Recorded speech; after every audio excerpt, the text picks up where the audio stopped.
So, are we ready to be inspired today? Yes. That didn't sound, I didn't feel that. I didn't feel like you were ready to be inspired. Let's try that again. Are you ready to be inspired today? So today on International Women's Day, we're not just talking about inclusion. We're soaring beyond it. This first panel discussion is a chance to witness the power of women entrepreneurship in action.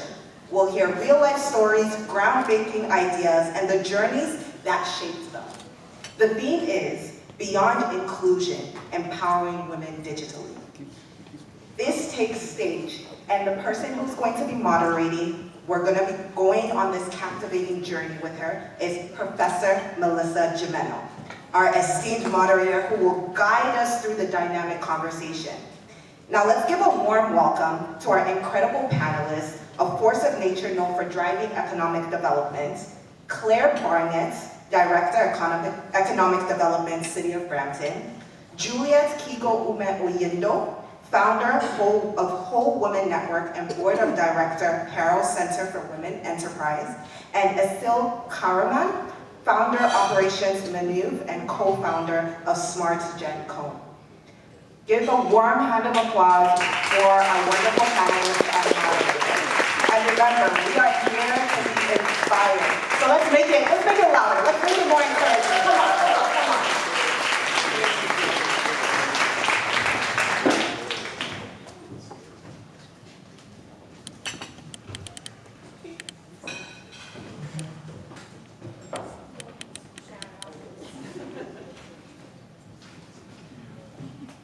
Okay, so welcome everybody, as everybody's getting settled up here. So as was noted, my name is Melissa Jimeno. I am the program coordinator and faculty at Centennial College with the Global Business Management program. And actually I have to give Asli a little credit here. Asli, at the end over here, is a former Global Business Management student as well, so I'm super excited to get an opportunity to catch up with her today. But I am incredibly honored to have the opportunity to meet these wonderful panelists and to engage with all of you today to help you learn a little bit more about the entrepreneurial ecosystem and particularly some of the challenges that women may face. So we'll just sort of dive right in and maybe give you each an opportunity to talk particularly sort of about your background a little bit, as well as for these particular entrepreneurs to talk a little bit about their businesses, their goals, and sort of the challenges they face, as well as some solutions that they may have. So we'll start right here on my left, I guess, with Juliet. So Juliet, if you want to introduce yourself and talk a little bit about your business, its mission, and sort of how it has evolved over time. Thank you so much. Can everyone hear me? Yes. Okay, great. So good morning, everyone, and happy International Women's Day. My name is Juliet Kegu Monido. Thank you for that warm introduction. And I'm the co-founder of Whole Woman Network. And Whole Woman Network is basically a social enterprise. We started as an informal collective in 2010. Just a group of women coming together to support one another, and predominantly women of African ancestry, right? And so fast forward to the pandemic. When that happened, it was a shock to our community and to everyone, right? Women were disproportionately affected. And so we started thinking about how to formalize what we were already doing. Because what we were doing was really walking around in the space of gender-based violence, supporting one another. But during the pandemic, we saw a need, right? And that need was more around financial literacy. How do we get women to be economically in charge of their finances, of their lives, and then be able to launch businesses? Because everyone was pivoting, right? And so we formalized in 2022, and what we started doing then was say, okay, how do we use our Afrocentric values, things that we were familiar with, but they were also universal? How do we bring that into business? Because what had happened during the pandemic was that we realized that we'd always known this, but it became stark. we all need one another. And we work better when we're cooperating. When we work as a community, we're able to achieve more, right? And so it was the case of structuring those values. And one of the things that we looked into was what we call the SUSU model. So our purpose as an organization is building a SUSU solidarity economy of our own. And what that means is for those that are of Afrocentric origin, you will be familiar with this. A group of women come together each month, each week, however they want to do, they pull funds together. And then they rotate how those funds go to each other to help them in different areas of their lives. So for us, it was how do you take this really unique concept and bring it, operationalize it as a business, right? And so we got to work.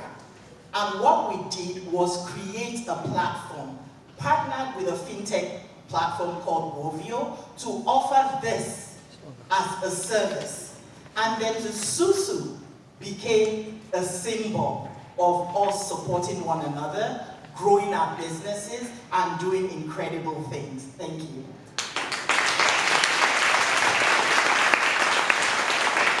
Well, and I think what's so interesting about that is so often we think about sort of exporting from Canada and from the West certain ideas, but instead this is bringing a local idea, bringing it into sort of the Western sphere, which is particularly, again, empowering for a given segment of the population, and again, has the potential for such amazing impact with regard to female entrepreneurship. To move on, perhaps we'll just go in order for ease of access. So Claire, maybe you want to talk a little bit about your role with the City of Brampton and sort of what you've been doing the last couple of years. Sure, can everybody hear me okay? Congratulations, Juliet, that was a great story and success, and I really enjoyed learning about that, so thank you. So my role at the City of Brampton is Director of Economic Development and International Relations. Before joining the city about 5 years ago, I was with the province of Ontario, always in economic development and international business development, international marketing. And I had incredible assignments, and I never would have ever thought that government was that interesting, to be honest with you. So I was Ontario's representative at the High Commission in the UK for 4 years. I helped set up Ontario's first investment office, which attracts foreign direct investment to the province. And it has actually been a pleasure to be the Director of Economic Development for Brampton for the past 4 years. We have an extremely broad mandate. We support businesses of all sizes, whether we are attracting them from other countries to come to Brampton, or we are working with businesses already in the city. So we do a lot of work with entrepreneurs through the Brampton Entrepreneur Center, as well as our Innovation District. And we do a significant amount of work with multinationals that are already in our city to try and actually integrate entrepreneurs and startups into the multinationals. So it's a fairly massive mandate, but I have an excellent team of people that are committed. Many of them are entrepreneurs themselves, so we call it their side hustle. It's fantastic to work with people like that every day. If you're not familiar with Brampton, if you're not from the Toronto area, it is a city of about 700,000 people. Would have been called a suburb of Toronto about 20 years ago, but now it's certainly a mighty city on its own. We have companies such as MDA. If you're not familiar with MDA, they are the maker of the Canadarm, and they employ about 1,000 space engineers in the city.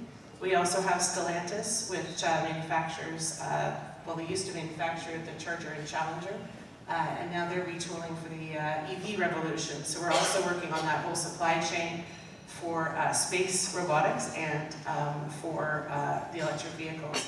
And there are a lot of entrepreneurs interested in getting into that space, and so we're trying to ensure that the smaller companies get to be a part of the supply chain for those bigger companies.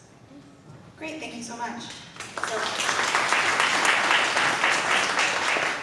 So Osley, perhaps you could tell us a little bit about, again, your company and its founding and how your vision has sort of helped mold the company to what it is today. Can everyone hear me? Yes. So, a little bit of me, myself, my background. I am a 3 times founder. I have my own operations management consulting firm, and I also co-own a lead generation agency and a SaaS solution. And before all of these, I was a corporate lawyer, actually. And I worked in one of the largest law firms in the world, in Turkey. And I came to this country as an international student, as you mentioned, 5 years ago. And after I moved to Canada, I gradually transitioned from being a corporate lawyer to being a full-time entrepreneur here. So, in relation to my vision or my purpose, I would say, more than anything, my passion to see businesses or business owners to get the most out of their business made the biggest impact on me and shaped what I built and how I built so far. And I say this because when I was younger, I remember my friends and I used to go to different businesses, like restaurants, retail shops, etc. And 15 minutes in, I would have observed the business by then, and I would start commenting on like, if they actually take the tables here, they can serve more people, or if they do this, they can actually get more results from their marketing efforts, or they can get more exposure. And that would cringe me to sometimes not be able to say this to the business owner and help them grow. And yeah, I think that drive helped me to build my business. And voila, right now with Smartchenko, what we do is we generate leads for our clients so that they can close more leads and they can grow their business, get more customers, more clients. And with Operations Avenue, we build and document the operating systems for the business owners so that they can train their people faster and they can scale their business and they can free up their time from day-to-day tactical work. So yes, I would say my passion to see for all business owners to get the most out of their business made the biggest impact on me. Thank you. So, I'll let you clap for Ashley this last time, but then no more clapping to the end. How about that? Though it is much appreciated. So I wonder if perhaps, Julia, we could go back to you and sort of talk about, you touched on with regard to your business, sort of how COVID-19 really helped spur a lot of the initiatives that you undertook. And I wonder, I think we know broadly at this point that women were disproportionately impacted from a working perspective with regard to the pandemic, and we're continuing to sort of navigate and try to close those disparities that were lengthened or increased during that period. So I'm wondering what your advice might be for startup companies that are trying to overcome challenges such as the pandemic, hopefully not quite as dramatic as that, but as they're going through their sort of growth period. Thank you for that question. Great question. Because for me, I really do think that the pandemic is not over. It's not over because the effects are still with us, and especially with women. When you look at whether it's the care industry, issues around childcare, elder care, there are just so many things that are still happening that are the effects of that. So for any business or prospective business owner that's in the room or that's listening, I think what I'll share is kind of like our own journey, because I know everyone is going to be unique, but there are some commonalities. Number one was that when this happened, the pandemic, it allowed us to pause and really, look at what we were doing as an entity. So that idea of where do you start from when you're starting a business? For us, we started thinking long term. We started thinking in terms of our purpose, our bigger vision. Right? What is this thing so the mission statement wasn't just a statement. It was now something we lived. What are the values that will anchor this business? So proper preparation is the first thing that I'm going to say. You really have to do your due diligence. We spent years on our feasibility study, and I really want to thank a lot of players in the room here, the whole ecosystem, whether it's the Women Entrepreneurship Knowledge Hub, for all the research, right, that was put out, because those were the things we were now looking at. So that was one. Number two, plugging into an ecosystem. The ecosystem is really growing for women entrepreneurs, and they're very well represented in the room today here. So for us, like with Casa Foundation, for instance, we did all the programs. Myself, members of staff, EP point, CEO series, Black Advisory. We took everything that was available, right? Dr. Today is smiling. Paro is right here in the room, right? Rosalie Love here. We plugged into that too, and I happen to be on the board of Paro. So the next thing is serving. Look for opportunities to serve. As you're building your business, serve in the community, because that's when you begin to understand the needs of the community and respond to them, because business is really solving problems, right? That's now valuable in the marketplace. So when you begin to think of it that way, it becomes natural to say, where are the organizations doing this work? How can we even support them, whether on their board, whether helping them with fundraising, because that's how you do the next thing, partnership.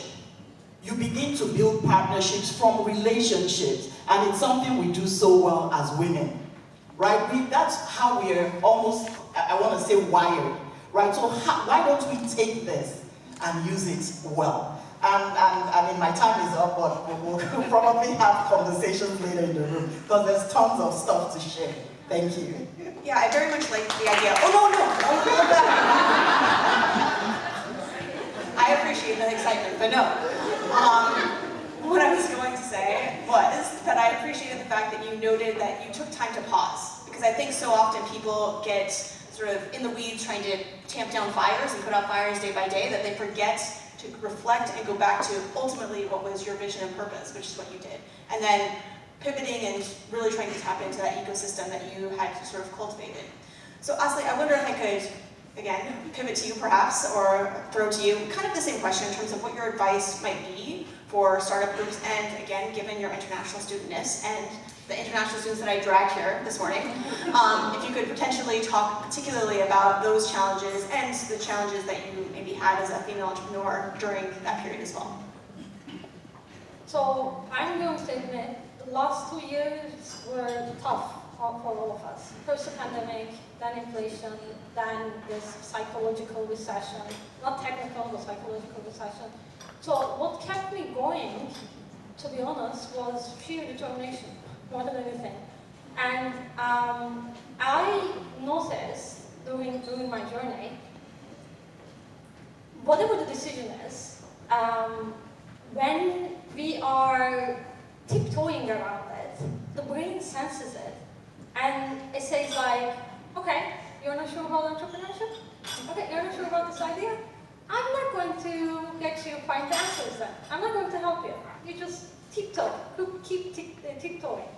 But the moment when we say, I am determined, and even if I fail 100 times, I'm gonna get this through. Then the brain says like, now we are talking. Now I'm going to help you. Now, and then all of a sudden you start seeing answers in your dreams and how to proceed, what's your next step, then the opportunities start coming to your way. So that's what happened to me. So I would say, determination all the way. Technical advice for the entrepreneurs in the audience, product market fit, definitely. If we don't have product market fit in the business, it's very likely that, unfortunately, most of our efforts end up being just beating a dead horse. So that would be my technical advice. And maybe more general advice would be building something that is in the intersection of what we love doing and what we are great at doing. And this is something that I tell my mentees.